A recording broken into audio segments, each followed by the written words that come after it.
So we are here at Magnolia Cafe on South Congress here in Austin, following the Inspire Pro show. We have Matthew Palmer waiting inside. So what are we gonna do? Let's talk about wrestling. Yeah!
Why are we still here?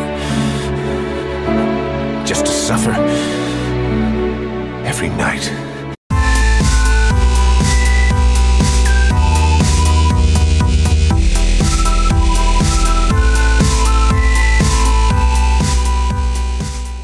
Well, I guess we're officially starting here on this episode of Let's Talk About Wrestling. We're here with Matthew Palmer. Showtime. Bo's here too. Showtime. We have a little bit of an audience tonight. They follow me around. His entourage is here. Not picturing. It's the shittiest entourage I've ever had. These guys just cuss me out. So we're here at the Magnolia Cafe in South Austin, in South Congress, and we just got done at Inspire Pro Wrestling. Yeah. I won. We can cheer. Some Inspire fans in the house today. Yeah, fans. You better fucking clap. We definitely have fans of Inspire Pro Wrestling right here. So so we're here with Matthew Palmer, and we're just gonna talk a little wrestling. All right. Talk a little wrestling. So I'm kind of new to Inspire Pro as of December. So that was the first time that I had seen you work, and Which was... that was the Battle Royal. that was the night we did the Battle Royal, and then I wrestled Steve. Right. Steve made you look like a fool. And So I went from the Battle Royal straight into a match with Steve Arena, which was awesome. Y'all were both kind of busted up, and that was really yeah, the premise we had, we're breaking kayfabe, right? We don't have to. I don't have to be in character. Okay, what? What's that? Yeah, acting. So we had a lot of obstacles came about because of that Battle Royal, and we needed some like oomph to it, you know. Yeah. So I sat down with the bosses and Max particularly, and we talked about maybe like doing like a heel turn, just to give it something to it. Because I think we lost a match or something there, like somebody canceled. It was really like a very important match. I can't remember precisely. And so we're like, okay, how about we do this? The match itself is going to be the final two guys, like that Martel Razor Ramon thing from the early 90s. And like they wrestled the next show for the belts. And we're like, fuck it, let's just do it right then to like get the crowd behind it. Because they want to wait. And then I'll just do the heel turn there. I'll say like, oh, I know it came out kind of like later on and you're the first guy, but my knee's all busted up and you're tired, but like next show my knee might still be busted up and you'll be rested. You're a good guy, let's do it while it's an even playing field. He agreed. I just jump on my knees fine. Yeah. Like, yay, you know. Jumping jacks And like some squats, and it was all very uncomfortable. Like way too many knee pads and braces underneath there. Like, yeah. So we did that, and that kind of like took a life of its own. To where like we ended up like having a couple matches And then we had that street. You weren't there for our just street fight match, were you? Yes, I was. You were. Yeah. And like that was one of those things. Like hell, we're gonna. I hate hardcore matches. I hate doing hardcore matches. But if it's like the payoff, it's the final match, then it's like, yeah. I mean, you gotta do it. You gotta do it for the art. You It know. had been your third match with him in a row. Yeah, we had done like 3 matches in a row, and so like you gotta do something. You can't just have another match. There's gotta be a little more to it. More umph. And of course, I'm like, oh, I don't want to take any of this stuff. And then like we're talking in the back, and then like, what about this? Like, well, that's a cool idea. Yeah. What about this? That's a cool idea. And somehow I'm taking a lot of things. So you And all of a cool sudden there's idea'd yourself into a real hardcore match. Until eventually it became like, I'm taking up the canvas. We're gonna wrestle in the bare woods. It's like, all right, pussy, I can do that. We're gonna throw you on cinder blocks. Yeah, bitch, I'm gonna kick out. That was a lot of cool ideas. It was basically my idea. It was like, you know what? Fucking your wrestling. I'm gonna kill it tonight. So it was everything and the kitchen sink in that. A lot of Matt's character is based around repeating mistakes.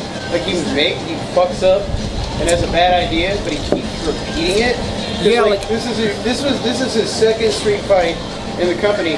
The first street fight he lost made him have to leave the company.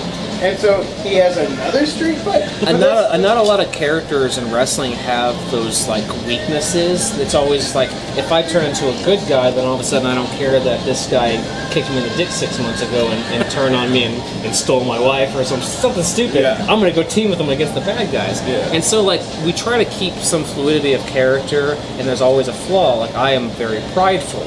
Like I just make the dumbest mistake. I'm like somebody insults me. It's like your hair looks stupid. Let's have a street fight. You know, like just something silly like that. You know. Yeah, and you know, actually, that was something that I wanted to talk to you about because obviously, Inspire Pro has a lot more storylines than most independent wrestling promotions. You know, and I think that comes from their NWA roots.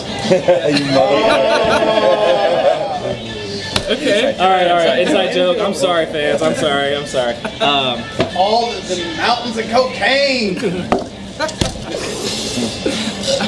So, but you know, like especially like for a promotion that isn't running every week to have continuing stories and stuff like that. Like, do you like that? I mean, is that something that you find appealing? I like both. I've liked both aspects of just having a spot show where just go out there and just go have a fun match. You got a loose idea of the characters, you know how long you got to wrestle. That's fun. But it's also not fulfilling artistically sometimes. To where like I do want to tell a story that has a payoff. It's frustrating at times because you don't get the instant payoff. And it's like, oh, I just sat here in this fucking flight. I'm sore. I'm hungry, and I just got to go out here and do this small thing. I just want it to be the payoff already. And like you gotta like sometimes be like, relax, be patient. I think a lot of professional wrestlers are motivated oftentimes to do the best work when you go, okay, for the next year, this is what you're doing. And they get to kind of really See the big picture. see the big picture, but all the stepping stones to the end game become whole stories. Like a match has to tell a story to get to this point in their character. And I'm very grateful that Matt has allowed us to do that. Yeah, I like telling stories. I like taking your traditional wrestling stories, which are like your basic, you know, whatever.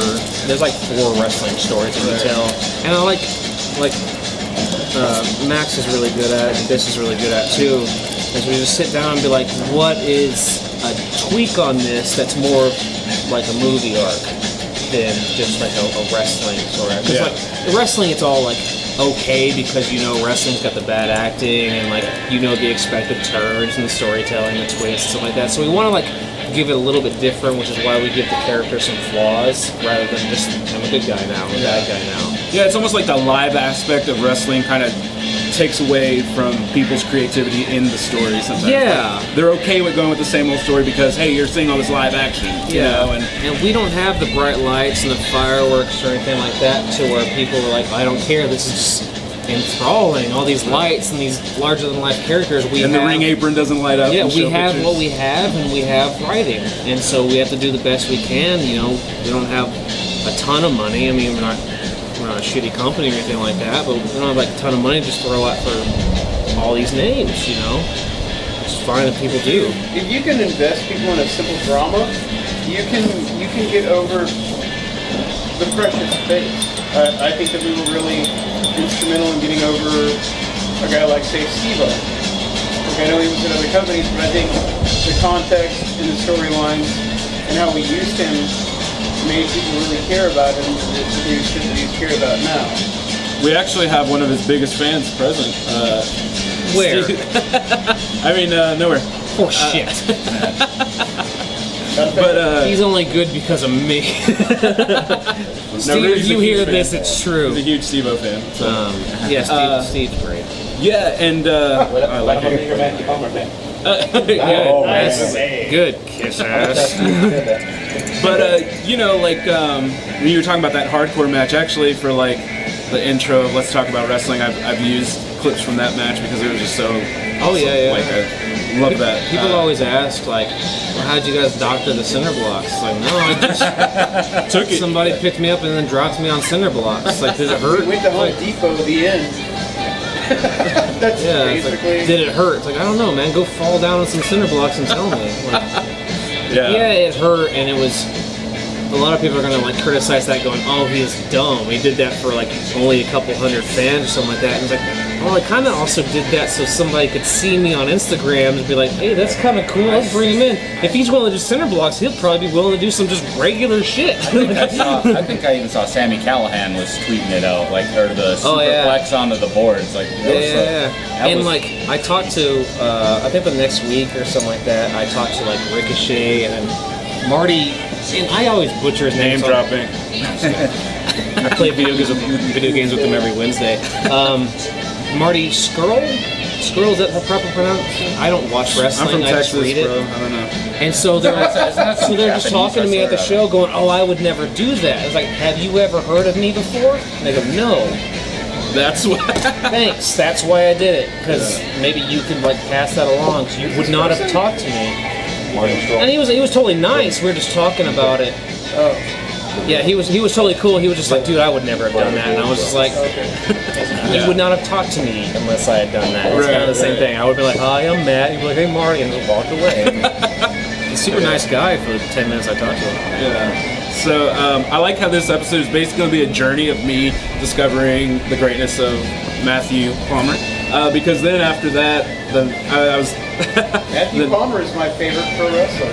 He's also my favorite pro wrestler. Why? I hate I pro got wrestling. the feeling of that. That's why he works with us. Yeah. Then I went to Mania Week in Orlando. Caught you at a couple shows there, including Pancakes and Pile Drivers. The Oh yeah. yeah. Where we decided that like, you know, it'd be fun. Just throw pancakes at each other. I mean, they were there. And so it was great. Sponsored by because- IHOP. Yeah, if you ever get the chance, go and buy as many Pro Wrestling Revolver DVDs as you can. Highspot.com. That's for you, Sammy Callahan. It was Moose, TNA, myself, Desmond Xavier, who's awesome. If you've never seen him, he's awesome. Yeah. Well, everyone I mentioned is awesome. He's new, so he's awesome. Elgin. And ACH. Did I say ACH already? Alright, and then me. So most of them are great. And so most of them are right. Then there's Albert, and he's just super good. And so there's just Des is like, well, I'm gonna do this dive off the bleachers. What are we gonna do to get to the bleachers? It's like way over there. Well, we can fight through the crowd. Yeah, we could. Or I think it was Des, or maybe it was Moose. I can't remember. It's probably Moose. Or Black. Can't kidding. And so they were like, let's just go over there and fight over the pancakes. I'm like, all right. And so we're throwing stuff, and I was just so happy because like I won the match. It was Sammy's way of like, oh, nobody knows you. Maybe they'll get to know you. Hey, I became more of a fan. I mean, thank you. All 6 people cheered for me. I'm like, who is this guy? Get out of here! I want to see Elgin and Moose. And so I was so happy. I took that pancake and I just chucked it as hard as I could at ACH, and it made the best like slapping sound. And I was like, yeah! And so I took another piece, I bit it off, and I spit it, and I caught it in some underhand catch. I was like, this is awesome. I wasn't in place for the dive, so I'm over here going like, yeah! And then I think it was Elgin going, power the fucking It's like, oh, shit, yeah, punch. Here comes Dez. Like, oh, I caught him. So winning wasn't the highlight. Throwing an awesome pancake throw. It was just a the fun, like the Pro Wrestling Revolver show and the Inspire show. I don't wrestle a ton. I guess because I suck or something. I don't know. But like, Not the case. Book this man. I wrestle for them, and it's just a blast for both of them. But like, even I was just having fun hanging out backstage, watching people go over their masks. I got to see Pentagon and Phoenix without their mask, and I was like, oh, that's how you look like.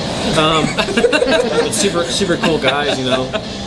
Everyone there is just, this generation of wrestling now is just so positive and just so willing to tell like older, cynical people just go fuck themselves and go have a good show, and just they don't want to go to the, if there's a critique, they'll sit down and they'll have a critique after a match, like, hey man, why the fuck are you doing this? You know? But they're not going to sit there going, that was garbage, you did a backflip, and it's just like, come on man, it's the ADD era. What the hell do you want me to do? Right. I got 6 minutes and this match gets my next match. Yeah. And nobody wants to see me do this for 5 minutes, which I would be happy to do. If that's, I'd be more than happy to chain wrestle. I fucking love wrestling, ground wrestling, but like it's not going to give me any more bookings. Yeah. So you got to do a little bit extra. We're just waiting on your Speaking of Hell yeah. pancakes, You can still film. Pancakes and pile drivers. The camera's off, isn't it? That's fine. Voiceover. Reset this. Robots in the sky. we could probably pause the interview for a minute, I guess. Yeah, they do. And Rush and Pantera suck too. Yeah. Oh, wait a minute. Yeah. Everyone's gonna want to see this. Now you're gonna get Matthew some Palmer real buttering his pancake. I'm gonna butter my biscuit. They didn't give me any syrup, so I'm just gonna do this until they bring me syrup like this. Got a little Get in there, omelet man. action here. Ham and cheese omelet, home fries. Yeah. That's enough food for now. So, yeah. So you made your Sorry, bro. half Wrestle Circus debut. Yeah, with the Revolver and the Wrestle Circus union. It was more or less just part of Revolver. Yeah. Yeah, the Wrestle Circus. Yeah, we did that Midnight After Mania thing, which is cool because before the show, we're in this actual theater, really nice theater, and they're playing WrestleMania on this giant screen on the stage, and we're all just sitting in like the stadium seating. You know, like all the wrestlers are there and their friends are live, and we're sitting there watching this 5-hour WrestleMania. That's awesome. As soon as it's over, we're like, oh shit, we gotta wrestle. We gotta follow that. Yeah, and they're like, all right, Matt, we're gonna move the scramble to the main. I'm like, all right. So it's like, it's 3 in the morning, and people are asking like, what do you want to do? Well, considering it's the last thing, it's 3 in the morning, and the show's been going on for God knows how long. How about I just do a couple spots with Tessa Blanchard, and then she suplexes me off the top rope and beats me. And they're like, you sure? It's like, yeah, man, it's 3 in the morning. This show itself has already been going on for like 3 hours after Mania. Oh, awesome, thank you. Which is a short Wrestle Circus show. Which is a short Wrestle Circus show. And on par for Revolver. I tell you though, man, like, I fucking love Sami Callihan. He's like I love that guy. He's like family to me. He had like what, 12 matches that weekend? Yeah, I Like, think they counted him as the most matches. Wow. He had like 11 or 12. Yeah. And he had all those matches, and I think he ran 3 shows. Yeah, that was insane. Maybe 4. Yeah, I saw him almost at every show I was at. Yeah, poor guy. That guy could be a cult leader. He could be. He's like, first of all, endless reserve, just like totally energetic. But also, there's something when he speaks to you that's just so sincere and sweet. He's the He makes you nicest guy in believe the in world. yourself. Yes. And then you go and train with him, and he's a dick because he hurts me. Yeah, man, he's so professional, so nice. I love that guy. I can't talk. I can't say I nice mean, when he enough was an about Inspire Pro. I drove 20 hours with Jason Cade to get him on an Inspire show. Wow. And he was like, what should be the first move I do? It's like, you want to make an impact? It's like, yeah. do the Meltzer driver. First move of your match. And they did it.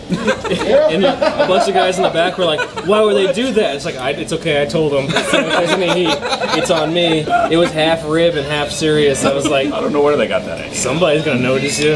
I guess great. some people did. They didn't like it. Oh wow! And he's never been back since. No. Yeah, he just doesn't want to make the 20-hour drive. It's like, I'm going to go here. That's awesome. He's just always busy. So so we're about to eat this food like. for Nice. real. Was I supposed to wait? No. You're, They're great. They're great. Pancakes great. Everything's great. My enchilada's actually hitting the spot. So. Sonora beef enchiladas. I got a regular old cheeseburger and it's delicious. So Waste. Waste. You got migas here. bro, Maybe do you see this? I get migas at home like. Oh no, my spray tan mat. No, it washed off. Yeah, all right. I don't get migas at home. I get okay. dry ass chicken flavored in water. It's probably because you're the king. The king of the black woman. Okay, for anybody that doesn't have the context, I'm married to a black. Oh, we just I'm married ran out to a of film. black woman, We need a King of the Black Women shirt. and so I announced myself as king of the black woman. Village Zell. And a lot of people who did not know I was married to a black woman were like, But yeah. So you have some things that we can't talk about. That's the best stuff, right? Yeah, like I'm gonna be working for some company soon, and I can't spoil it. But I'm super excited to finally be working. So you should follow him on his Twitter so you find out what that is when that happens. And that Twitter is Palmer is Lost. It's my Instagram and my Twitter. My Facebook is dumb. It's just me posting cat photos, but it's Centerfold 1986. Hell yeah. That's gonna get you a lot of follows, actually. Actually, it kind of does. They just hate it when I post like the wrestling flyer. Like, this isn't a kitten. I was like, I agree. I also hate it. But yeah, Palmer is Lost on Instagram and on Twitter. I had to delete my Snapchat. My wife didn't like it. Just can't trust me with it. You can't trust me. I'm just constantly trying to send a dick pic. It's to her, but she also doesn't want to see it. makes sense. All right. So yeah, we just want to say thanks to Matthew Palmer for being on Let's Talk About Wrestling tonight. And this is with a bitter heart. We say a very huge good luck to Bo. What? Me? Yeah. I think they're firing you. Fired. I'm really sorry. I know. I didn't see this coming at all. What? I know. I didn't ask many questions, but I'm sorry. I was just so focused on my enchiladas. You're too quiet, bro. You've had too many tacos and not enough talking. Yeah. No. But yeah, I guess, do you want to tell people? Well, I'm moving away from Texas, so I probably won't be part of the show. Oh, much shit. anymore. I know. Where are you going? Up back home to Wisconsin. Go so we'll go fuck see. It's cold. Why would you want to go there? It's not home. Family. Yeah. Lot more serial killer opportunities up in Wisconsin. Is your middle name Wayne? I'm too? gonna go find. My stepdad's name is Wayne. Oh shit! Well, steer clear of that guy if you ever get the chance. Check the freezer before you hang out. Just shot on Wayne. Wisconsin is the home of all the serial killers, so. I mean, what else you gonna do? It's fucking freezing out there. They eat people up there. But Anyway. Trying to kill this interview at the end. this is the best part. But yeah, good. Bo's been a good co-host, and We'll find a good replacement. no, I'm going solo from here on out. Oh, just.